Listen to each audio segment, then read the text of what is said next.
Okay, we can move to the next session.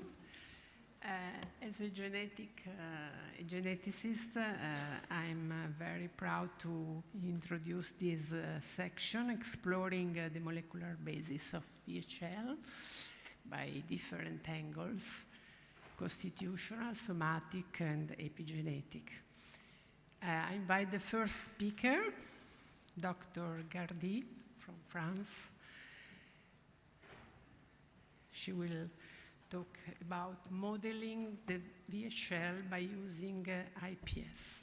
Thank you. Thank you very much for the invitation.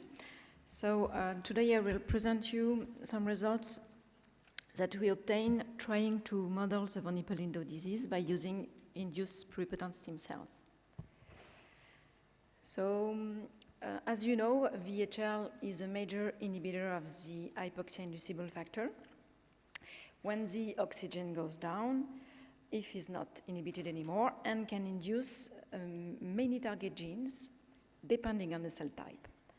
For example, erythropoietin that is produced in the kidney and that stimulates the production of red blood cells. VEGF that promote angiogenesis, but also survival factors and many genes involved in metabolic change. And in case of mutation in VHL, there is pathological activation like constitutive activation of HIF that induce two kinds of disease. Polycythemia, also called erythrocytosis, characterized by the overproduction of red blood cells, but also, as we know, the von Hippel-Lindau disease with the development of multiple tumors.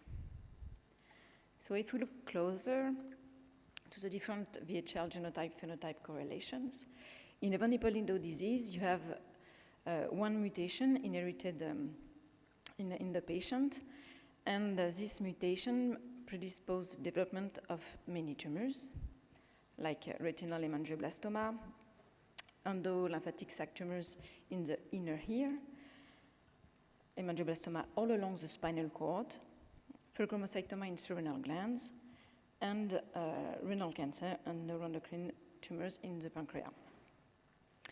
And you can find in the tumor a second event with the loss of the Y-type copy.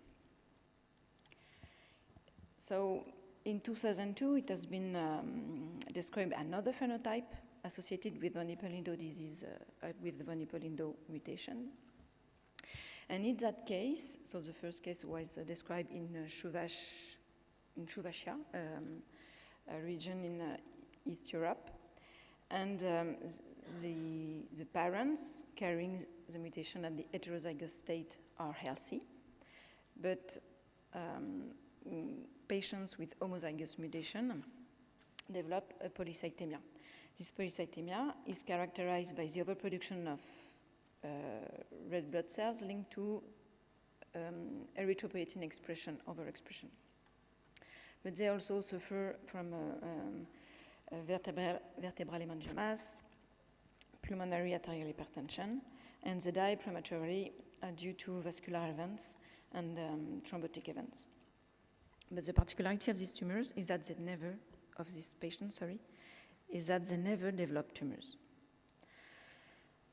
So if we look at the whole picture, you have some patients which stay healthy, other with polycythemia, and patients with von Hippel-Lindau disease that develop many tumors.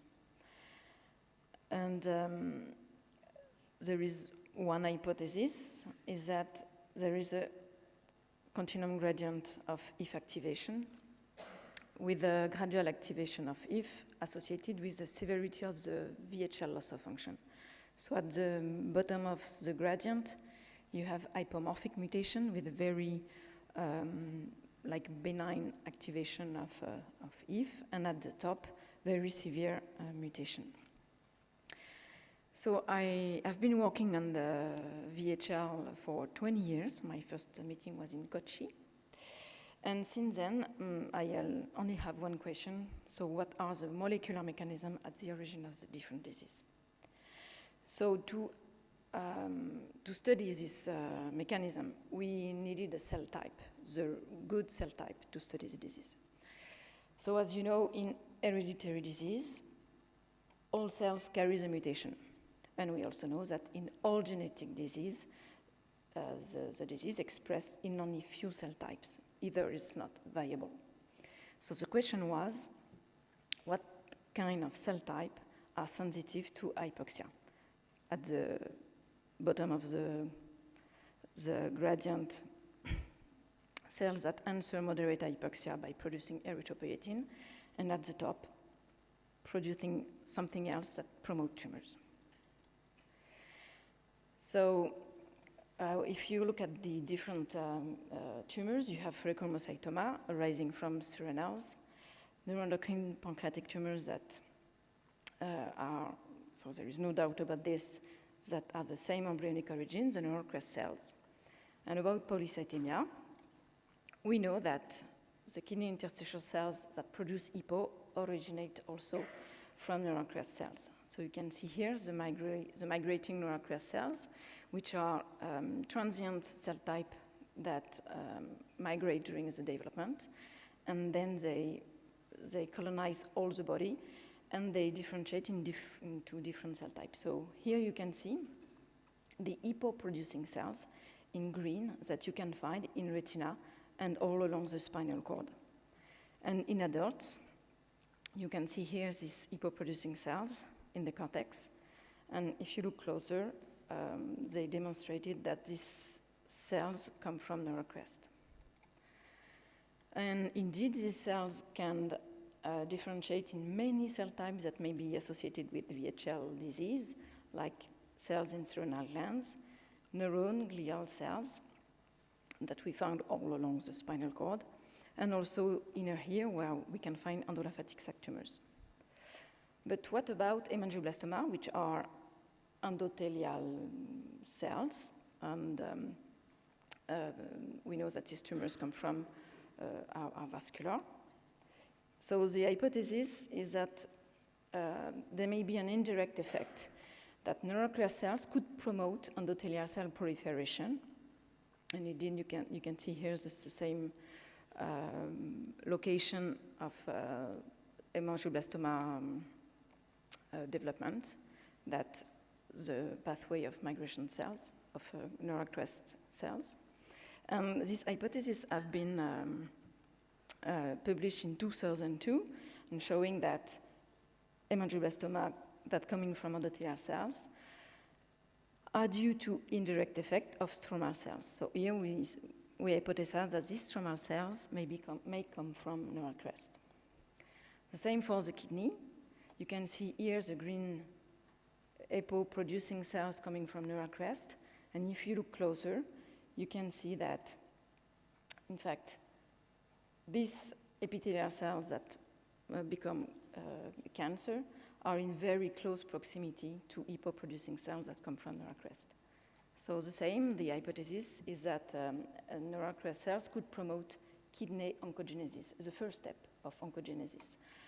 So at the bottom of the gradient, a weak deregulation could promote erythropoietin expression and polycythemia, and at the top, this cell, very sensitive to hypoxia, may suffer apoptose or senesce or whatever, and express external factor, toxic factor, cytokines, whatever, that may promote and be the fuel of the tumor.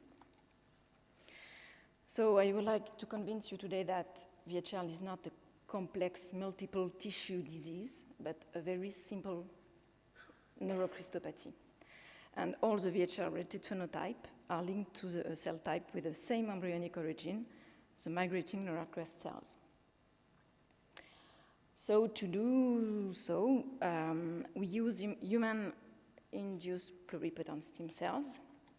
So we started a very small collection with iPS that we obtained from patients carrying different VHL mutations, so hypomorphic and very severe mutations that come from patients with polycythemia or von Hippel-Lindau disease. So we program these patient cells into induced pluripotent stem cells, and we work on the protocol able to produce neural crest cells.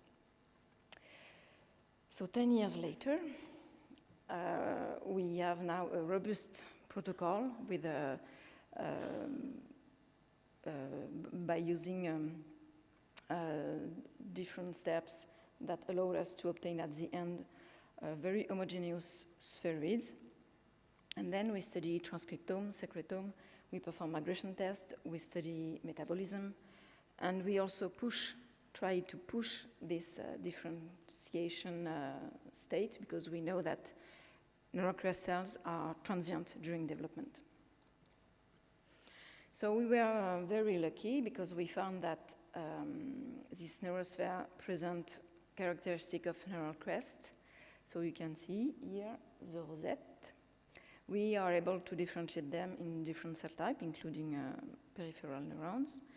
And they have some curious migration properties that we are studying now.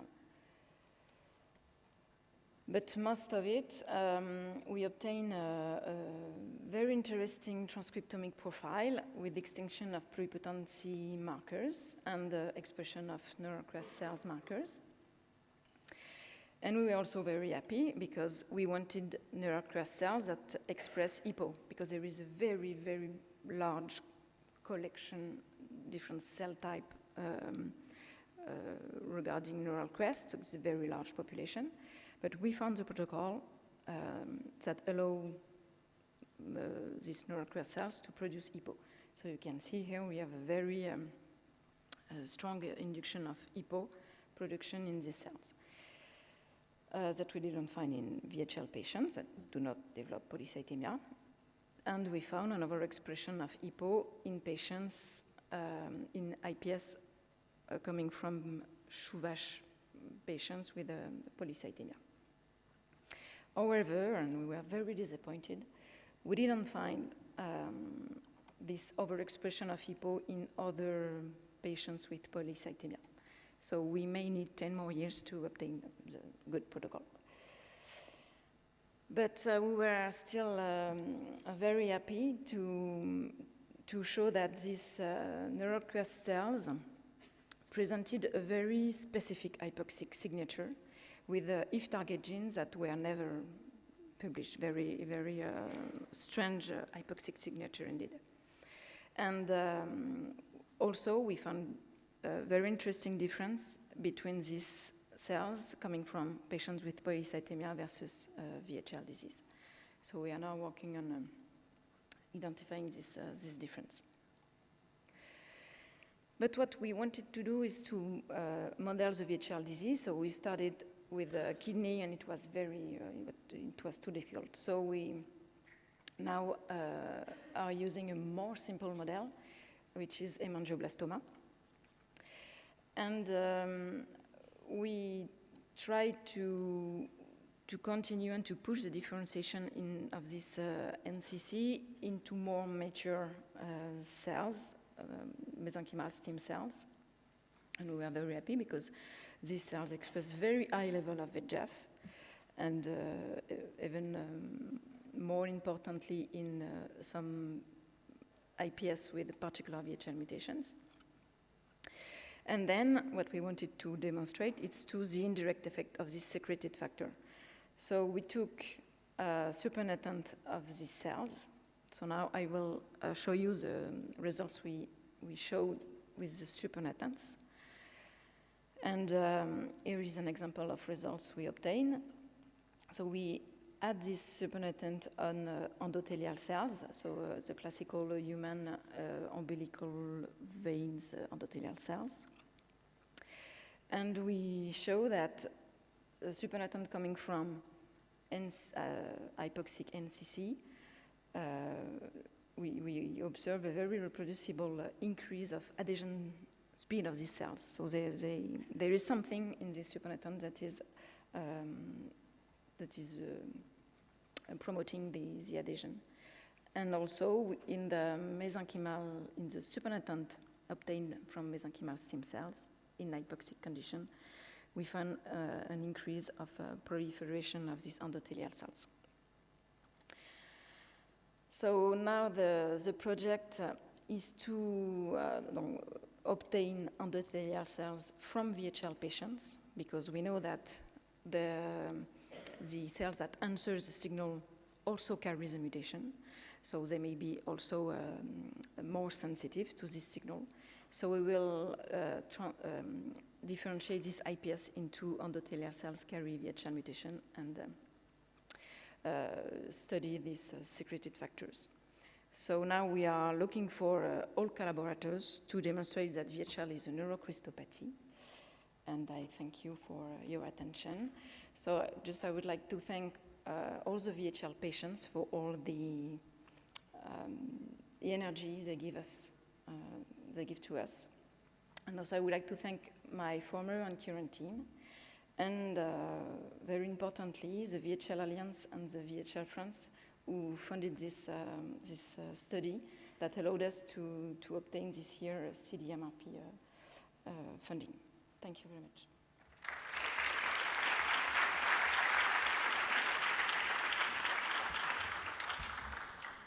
Any question? Alessandra. Super exciting talk. I'm here.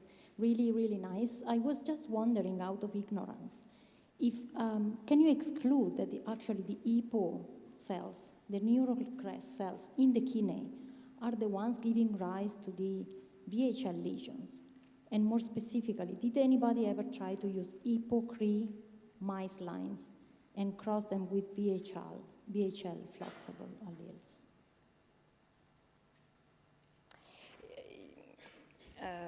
What we should do is to inactivate VHL using a neural crest cell markers, because there is two major cell types that produce EPO, and without the liver EPO, this cell, I mean, it will be very curious, but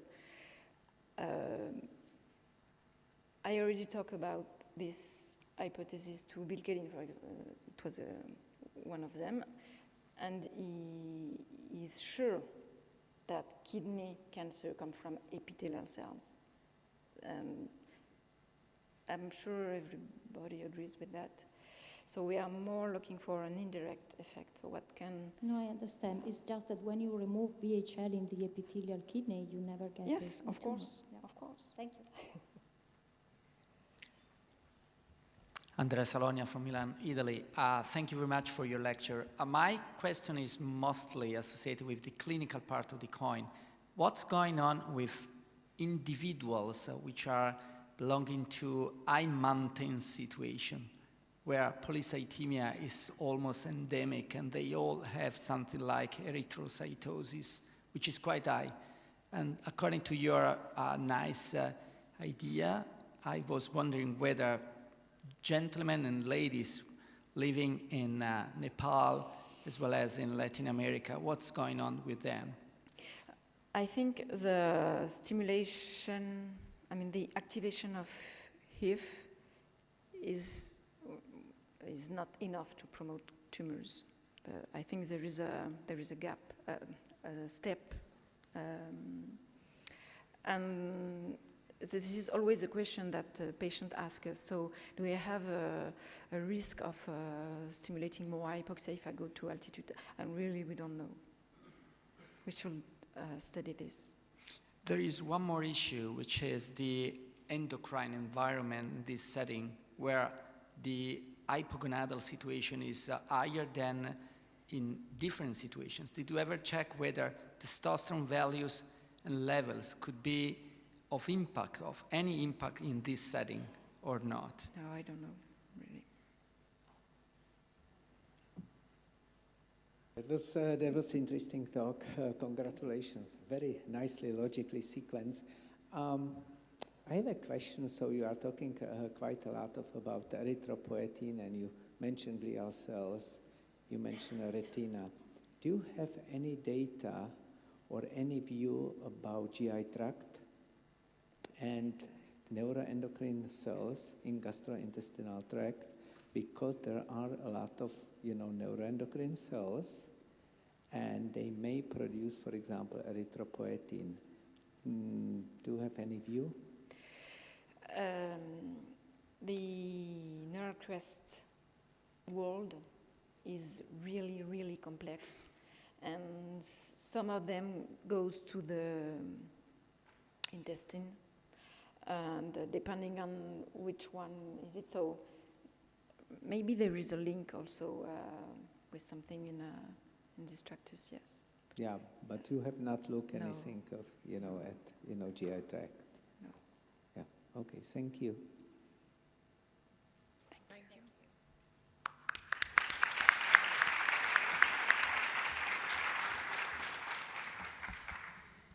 We move on the next speaker, Dr. Franco, here from San Raffaele, Milan. The talk is Hypotoxic Stress Favors Somatic Mutation in Precancerous Renal Cells. Thank you. Thank you, and good morning. It's a great honor presenting in front of this audience today. And we are talking about somatic mutation in precancer kidneys.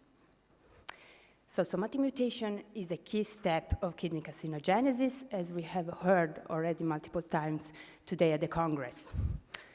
During its evolution from a normal kidney to a kidney tumor, the genome undergoes several multiple events of somatic mutation as depicted here. And as shown in a seminal work by Thomas Mitchell and Samra Tularic, both speakers at this Congress today, and their colleagues who have been able to infer the timeline of these somatic events, starting from analyzing the cancer genome. Our approach today is rather different. Instead, we want to study somatic mutation directly in the normal cells in a pre-cancer phase. Why we want to do this? Because we think that the loss of function of VHL is enhancing the accumulation of somatic mutations at whole genome level, and this in turn promote the accumulation of cancer drivers. To prove this hypothesis, we plan to study the genome of normal cells from individuals at different ages, and from individuals that are either in a VHL wild-type background, or individuals that have inherited loss of function mutations in VHL, that is the VHL patients. Now, the first hurdle is how to confidently detect somatic mutations in normal kidneys. The tumor is an attractive sample for calling somatic mutations because it's made of millions of cells all sharing the same somatic variants. Therefore, when sequencing, multiple reads can confirm each variant. Instead, if we do the same thing with a piece of kidney parenchyma, every cell has got its own set of somatic variants, which result very rare in the sequencing reads and are not distinguishable from sequencing errors. To overcome this challenge, several methods have been implemented in the last years, and today we will focus on this one at the bottom, which is based on isolation of single cells from the tissue, followed by in vitro clonal expansion of each cell. In this way, we end up back to the original situation where thousands of cells share the same somatic variants that can be easily detected by sequencing. This is nowadays a golden standard method for analysis of somatic mutations in normal samples. Using this method, during my postdoc in the lab of Maria Eriksson at the Karolinska Institute in Sweden, I've been analyzing a number of human tissues, including 6 biopsies from healthy kidneys. From these kidneys, we did the whole genome sequencing of 25 single cells clonally amplified in vitro. For some of the cells, we also obtained gene expression data. Now, the most important results of this work is that we identified a subpopulation of kidney cells which accumulate an excess of somatic mutations during adult age. What we are looking at here is the summary of WGS results, where every dot is the genome of a single cell plotted according to age of the donor. We are seeing the number of single base substitutions per genome. And as you can see, every genome accumulates a few thousand of variants during life. But what is interesting is that while regular kidney tubule cells accumulates variants very slowly, these other red cells accumulate variants much faster.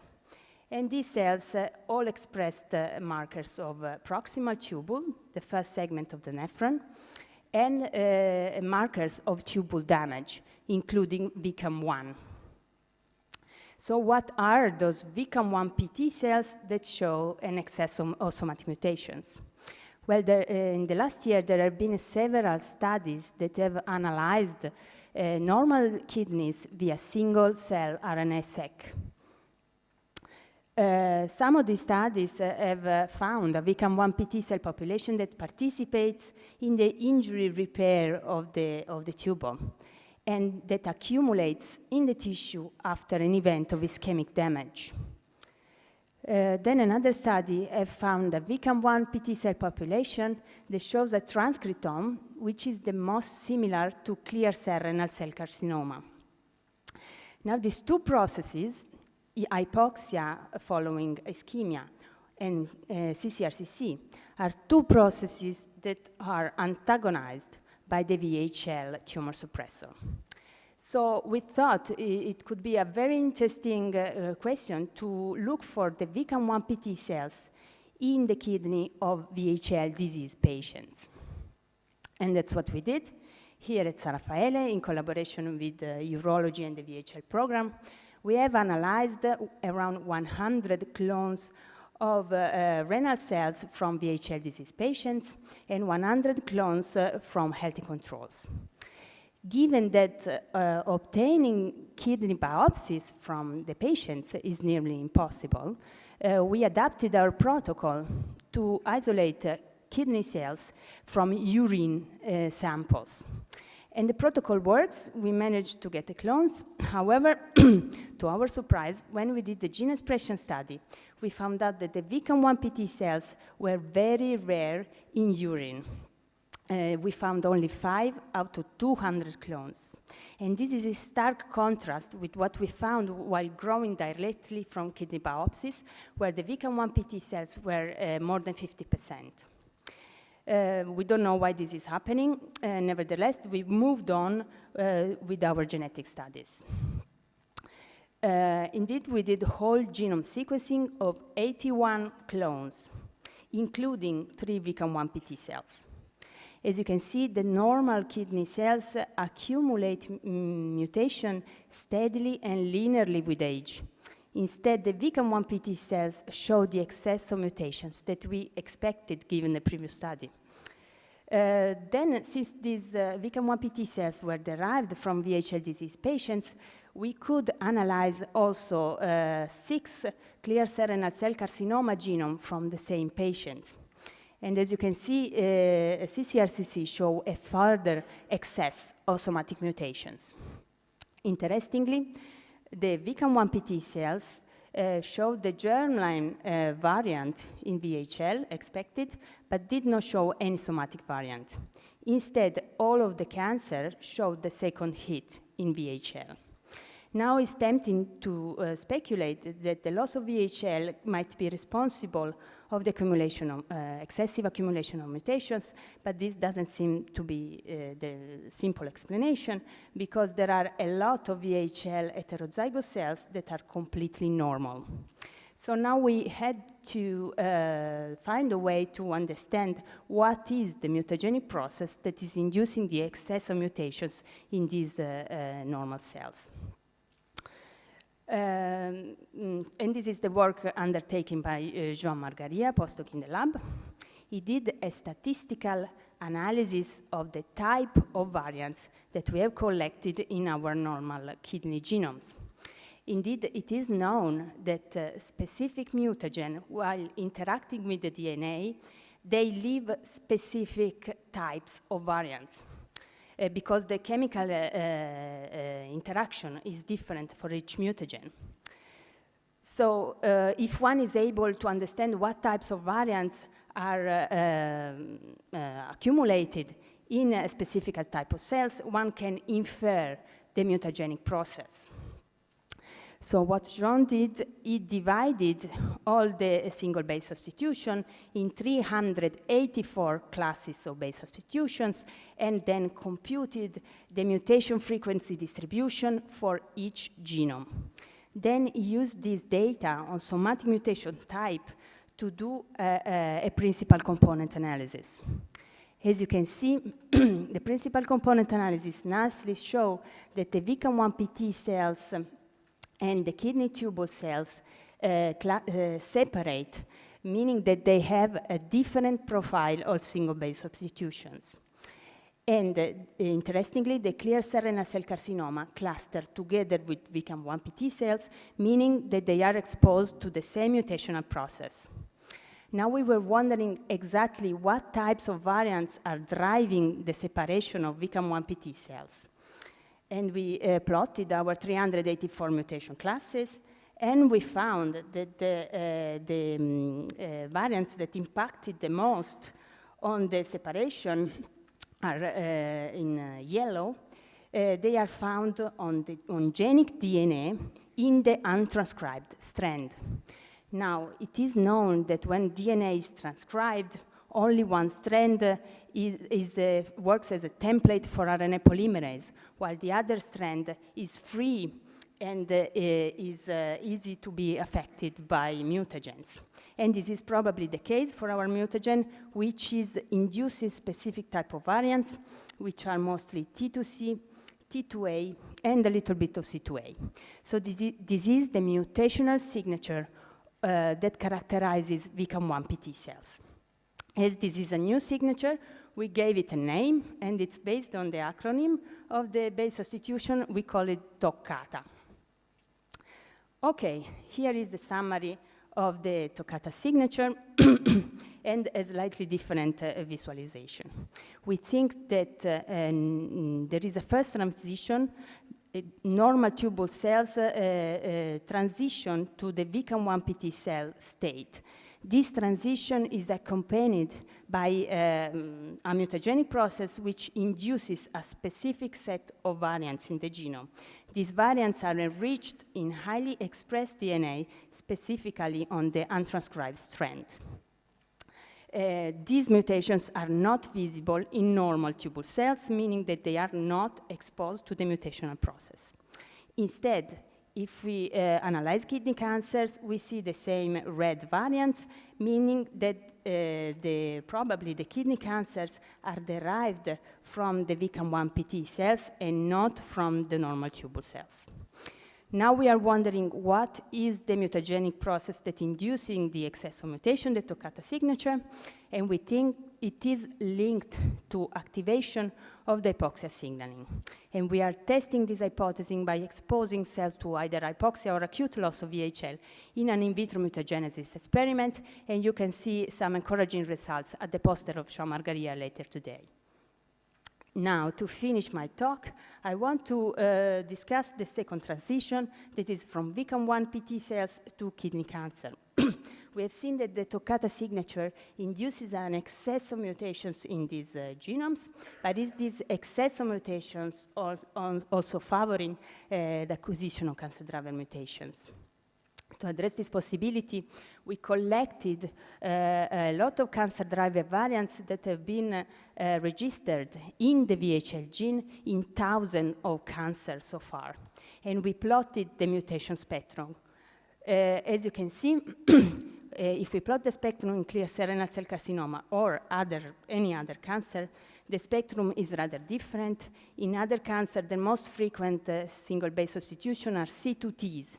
Instead, in clear cell renal cell carcinoma, we find T2C and T2A as the most frequent substitution, and this nicely overlap with our main feature of the ToCCATA signature. And if we do the calculation of the distribution of mutations in ccRCC or other cancer, we see that the ToCCATA mutation on untranscribed strands are much more abundant in ccRCC, which are exposed to the mutational process. Okay, to summarize, we think we have identified a mutational process that occurs in normal kidneys and that leave a specific signature that we have called ToCCATA. We think that this mutational process is initiated by activation of hypoxia signaling, probably an event of hypoxia, and then amplified by the loss of the VHL gene. In any case, this mutational process favors the transition to cancer. We think that in patients with VHL syndrome, the first transition from normal proximal tubule to VCAM1-PT is favored due to the heterozygous loss of VHL. And this might mean that there are many more precancer cells in the normal tissue of VHL disease patients, which in turn make it more likely the development of ccRCC. Okay, I'm finished. I'd like to thank the people that did the work, in particular Jean-Marc Gardie. I already mentioned it. Most of the wet lab and computational analysis for the study, then Sipontina Faienza, who did the gene expression study, and then the work was supported by a cluster of clinical units and labs at San Raffaele Hospital. In particular, I want to thank Urological Research Institute and VHL program, led by Andrea Salogna. I want to mention Francesca Correa, Isalin Rowe, Alessandro Larcher, Daniela Canibus, and Umberto Capitagno. Then I want to thank the unit of Parla Carrera, in particular Giovanni Pipitone, who performed WGS and somatic mutation calling for the study. And then I thank all internal and external collaborators. Thank you for your attention.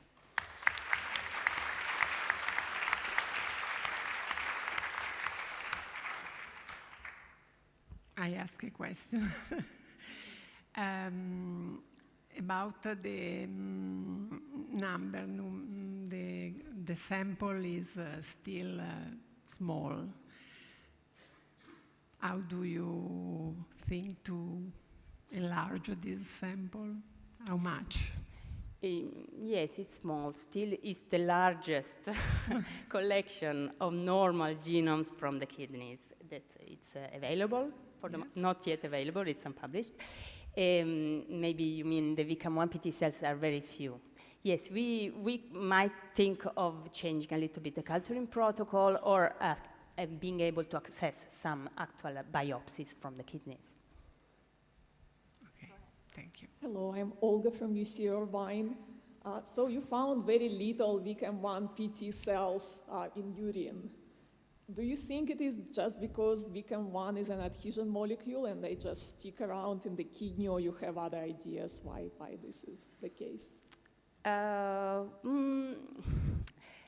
mean, I call these cells VCAM1-PT, but they express a set of markers. VCAM1 is actually more broadly expressed in our clones. We find it, I would say, in 30% of the clones. But to be a VCAM1-PT cell, as we said, you have to meet several markers. So I have no idea why. Maybe in urine we find a lot of distal tubule cells which were not growing from the biopsies. That's my idea. Thank you. Thank you. Very nice talk. I'm Shane Day from UTM Anderson. I'm also very interested in how you isolate and continue to culture the cells. Also, are those cells can grow tumors if you inject them into mice? How do I isolate what cells? You isolate like 100 colons of cells, right? From a patient urine? Yes, these are kidney tubule cells. We tested several markers. Any of them are tumor cells? They are not tumors, they are normal. Or normal. Okay, thanks. Thank you very much for sharing those really beautiful data. Samara Tralic from London. So a couple of questions. One is about the relationship between the signature that you describe and the Alexandrov signatures 1 and 5 that have been previously described in ccRCC. And the other is a bit more conceptual, relating to what you said at the end, that the risk of multiple ccRCCs in the VHL background is to do with this sort of elevated mutation rate. But actually the bottleneck for tumorigenesis is a chromosomal event rather than a mutational event. So I just wonder how you reconcile those. Yes, yes. So the first question about the cosmic signature, we tested the cosmic signature. Of course, they are not as precise in defining this signature that we have observed, because they are only based on the type of variants and not if it's transcribed, untranscribed. I mean, our signature is much more comprehensive. However, there is a relationship with SBS40B, the signature that was recently described as typical of clear cell renal cell carcinoma. The same sample that have our signature, they usually have the SBS40B. The other question, yes, the chromosomal alteration more than the somatic variant. I think that what we are seeing, our SBS based on a single base substitution signature is like the flag of a more important event leading to genome alterations. Indeed, we think that is due to not effective DNA repair. So we are able to deconvolute this signature with single base substitution, but it might be very tightly related to problems in double-strand DNA breaks and difficulty to repair these other types of mutations, which are simply very rare to detect in normal cells. So they go together, double-strand repair and single base substitution in our idea, but we cannot study the double-strand DNA repair just because it's very rare in the normal cells. Thank you very much. Thank you. We have no time, sorry. Sorry. The next, thank you.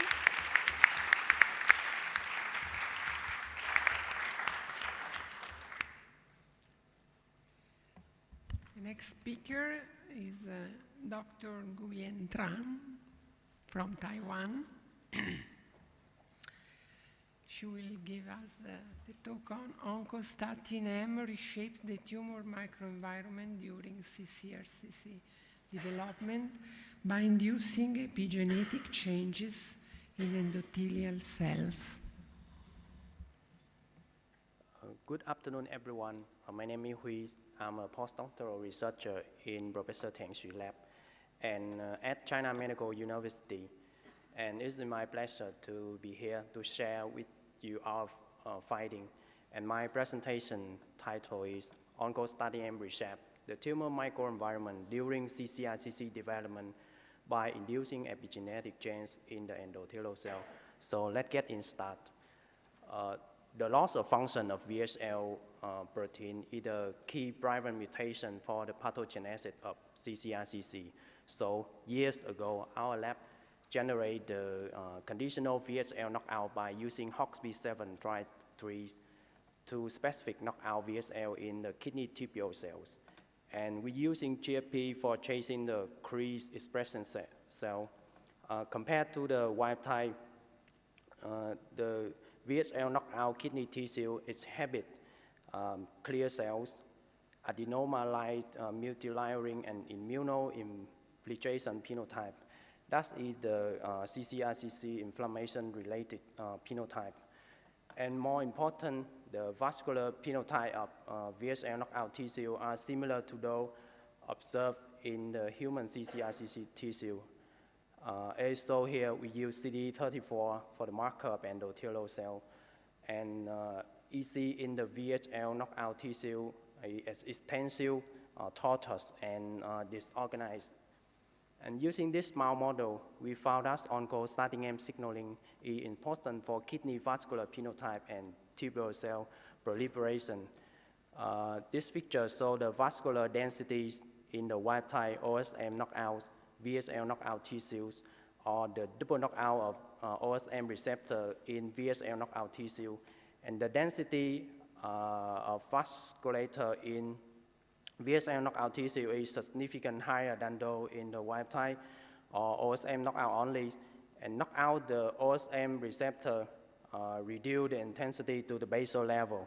And more important, knockout of OSM receptor could reduce the proliferation index, Ki-67, in the tubular cells. And we published this research in Cancer Research in 2021.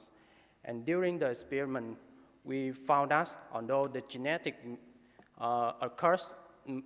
mutation occurred in renal tubular cells, not in endothelial cell, the endothelial cell from VHL knockout tissue saw a distinguished gene expression profile compared with the wild type and can be preserved after nearly 6 hours in vivo manipulation. And endothelial cell in the VHL knockout tissue show the persistent mesenchymal morphologies for at least 3 passes in the 3D culture. So this results imply that the activation of endothelial cell is a long-term change which may be mediated by epigenetic modification. So in the next experiment, we try to figure out this possibility. Because OSM is the major activator of the endothelial cell, so we use recombination OSM to directly treat the XMEC1, that's a human microvascular endothelial cell, and perform mRNA sequencing. OSM cystic endothelial cells show a distinguished gene expression compared with the controls, and in the GSAA analysis, we found the enrichment of JAK-STAT signaling. This is on-call starting M pathway. Glycolysis hypoxia is a key phenotype of endothelial cell in ccRCC tissue. Myeloid leukocyte differentiation and inflammation response is also enrichment. And the endothelial cell vascular-related term, including mesenchymal transition, angiogenesis, or endothelial cell migration, proliferation, is also prominent. And interestingly, we found that histone modification, in particular histone 3 acetylation, is enriched in on-call starting M cystic ECs. And in the Western blot validation of 4 common histone acetylation sites, 14, 9, 18, and 27 acetylation. H3K14 acetylation is the unique induced by on-call starting M. So next, we test for the expression of K14 acetylation in mouse model.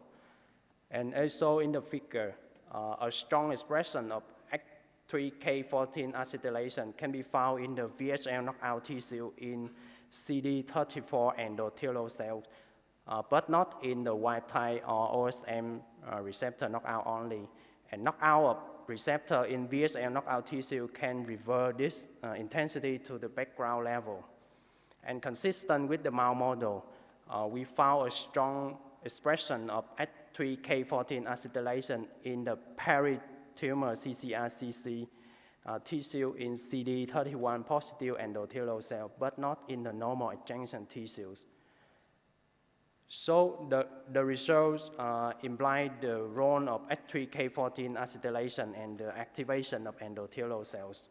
So to validate this finding, we perform ChIP-6 control and OSM cystic endothelial cell labeled with H3K14 acetylation by cut and tag techniques. And cut and tag technique is utilize TN5 sample size for segmentation. So it gives a high specific and low background noise compared with the traditional ChIP-6. So the vocational plots based on the log2 4-gen and p-value indicates several OSM downstream target genes, including IL-6, VEGF, alpha OSM receptor, HIP-1 alpha, SNEL or ICAM1 in the upregulated pigs. So we next compare this chip-seq with the mRNA sequence. And since the histone acetylation is primarily associated with the active promoter stage, so we focused on the gene DAS, so upregulation in the both datasets. And the GSA analysis revealed the same biology process and endothelial cell vascular function that showed earlier. So validate the critical role of H3K14 acetylation in the activation of endothelial cell. So next we try to figure out the underlying mechanism. So we take a look at the histone acetylation transferase and the acetylase transferase. And very interesting, we found that 7 out of 9 upregulated genes is acetylase transferase. And the volcano plots based on food chain and p-value indicate that Cas6b, EB300, and Cas6a is the top upregulated gene. However, in the Western plots, only Cas6b and EB300 show a strong response to oncostatin M, but not Cas6a. Next, we try to explore the role of the 2 acetylation transferase gene in the activation of endothelial cells. To do this, we perform the mRNA sequence of controls, OSM versus the inhibitor of the 2 acetylase transferase, EB300, and Cas6a and 6b. We use inhibitor of Cas6a and 6b because they share a high homology, so there is no specific inhibitor for Cas6a and 6b. So the heat map based on the normalized gene expression is showing here. OSM specific induce the strong upregulation of gene in cluster 1, cluster 5, and cluster 4. And the adding of the inhibitor of Cas6b specific reverse the expression of gene in cluster 1, cluster 5 to the basal level, and then shift the OSM to the same group with the controls.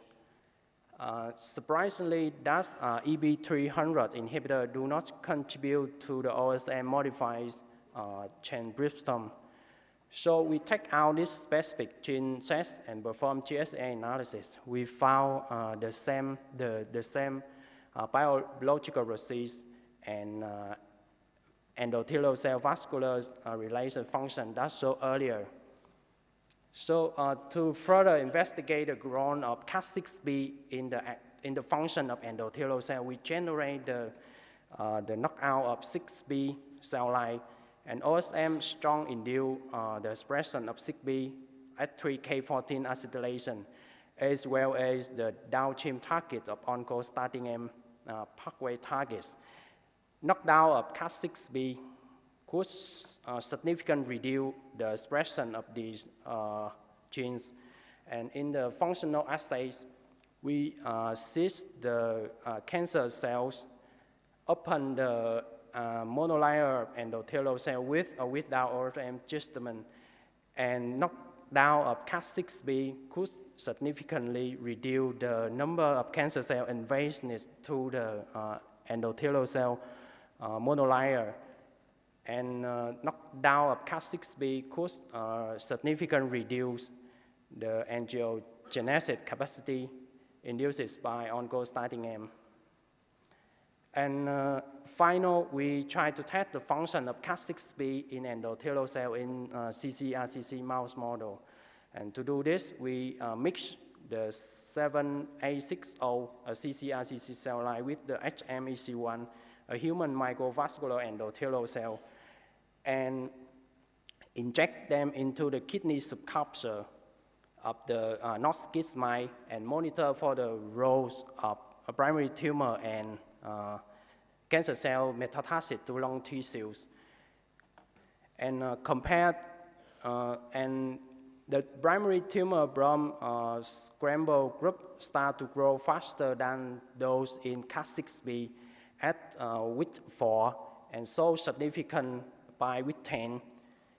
And the H&E staining also revealed the topical morphology of ccRCC with compass of clear cell net and the increase of vasculature. The area of primary tumor scan in the scramble also larger than those in the Cas6b knockdown. And knockdown the Cas6b could reduce the invasiveness of cancer cell in the primary tissues and then reduce the metastasis of cancer cell into the lung tissues. The quantification is shown here. And let me make a conclusion. OSM is induce the upregulation of Cas6b and then induce the histone acetylation as the lysine 4, and the histone acetylation 14 is often the chromatin, and often chromatin regulator specific gene that's involved in angiogenesis, adhesion, cell junction reduction, inflammatory response, and tumor role in metastasis. Blocking this process, we could reduce the tumor roles and metastasis. Right? And I would like to express my gratitude to my advisor, Professor Teng Xu, as well as our lab member and collaborator. And I would like to thank for the research friend that supports our research and the trip to Milan. Thank you so much.